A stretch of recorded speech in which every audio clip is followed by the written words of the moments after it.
Século VI é instaurado o papado romano.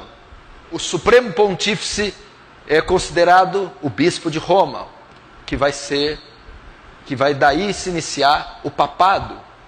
Daí então não para mais. E a igreja vai ter mais ou menos uns 10 séculos de escuridão, até entrar no século XII, chamado período das trevas. Então ela teve forma desde Atos dos Apóstolos até o século IV.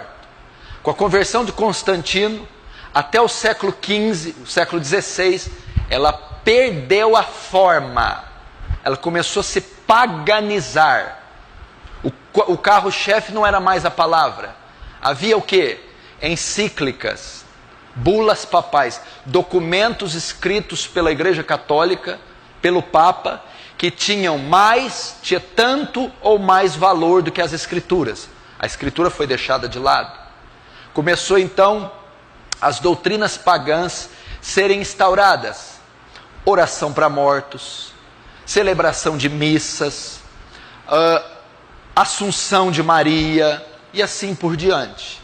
Até o século XVI, as pessoas não tinham acesso às Escrituras, as missas eram realizadas em latim, e a salvação, a expiação de pecados, que era o grande câncer da Igreja Católica, era feita por obras. Ao ponto do Papa Leão X vender o perdão através da compra de um documento assinado por ele chamado indulgência. Então, como a pessoa obtinha o perdão dos pecados, como a pessoa era salva até ali o século XVI, para ela ser salva, ela tinha que comprar um documento assinado pelo Papa chamado indulgência.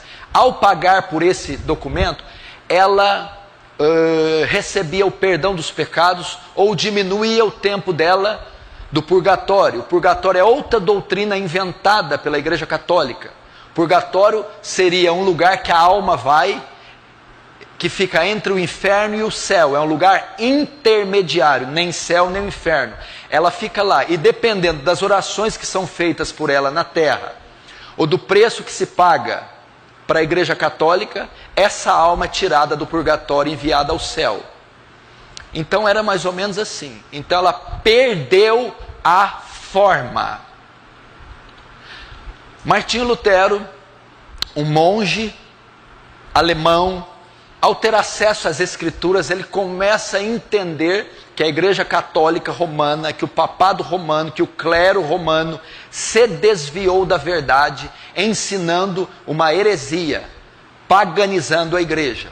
Ele então, através da leitura da Bíblia, vai até a Igreja Castelo de Wittenberg, uma cidade alemã, e afixa 95 teses na parede, na porta, aquelas portas grandes de madeira. E as teses dele baseavam-se no quê? Que se o Papa pode tirar as almas do purgatório, por que não faz por amor, ao invés de fazer pela venda de indulgência? E ele também dizia que a salvação não é feita por obras, e sim a salvação é pela fé. O poder da salvação não está na mão do Papa, nem na mão da Igreja Católica. A salvação está em Cristo, e ela é obtida pela fé. Dali surge um movimento chamado Reforma. A igreja vai tomar novamente a sua forma. Qual é a forma? A forma que ela tinha no período dos apóstolos. Uma igreja fundada nas Escrituras, que seguia as doutrinas dos apóstolos. E a Reforma Protestante foi sintetizada em 5 pontos, que os eruditos da época falavam em latim: sola scriptura, sola fide, sola gratia, solo Christus, soli Deo gloria.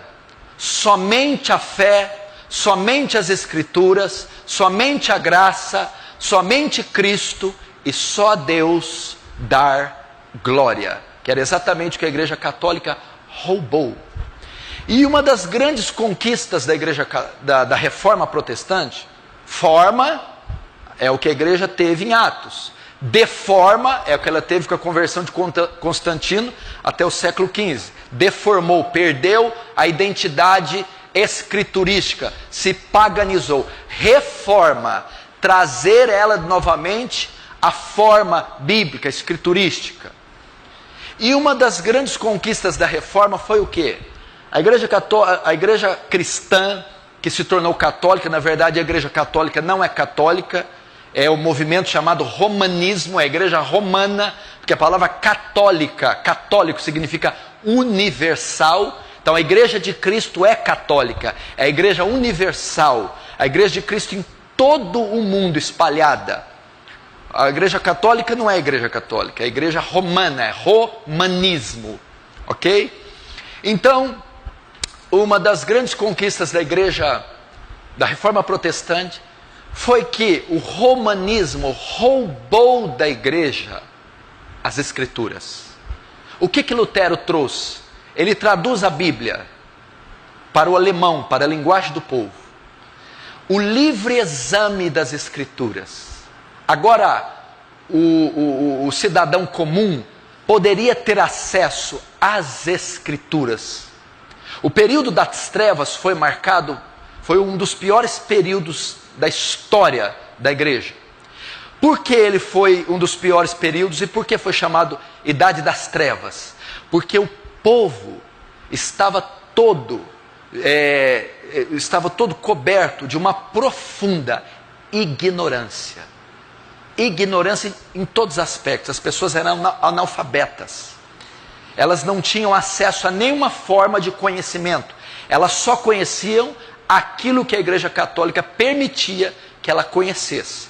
E no que diz respeito, no tocante às Escrituras, ela não tinha conhecimento algum. Tudo que ela conhecia das Escrituras, do cristianismo, de Deus, era o que a Igreja Católica permitia que ela conhecesse. A Reforma Protestante trouxe o sola Escritura, somente Escritura. Mas não também sola Escritura, também o tota Escritura, toda Escritura. Agora, o trabalhador, o simples cidadão, o cristão simples, tem acesso ao conhecimento. E a própria Bíblia diz, João 8,32. Por que a idade das trevas foi chamada disso? Por causa da ignorância.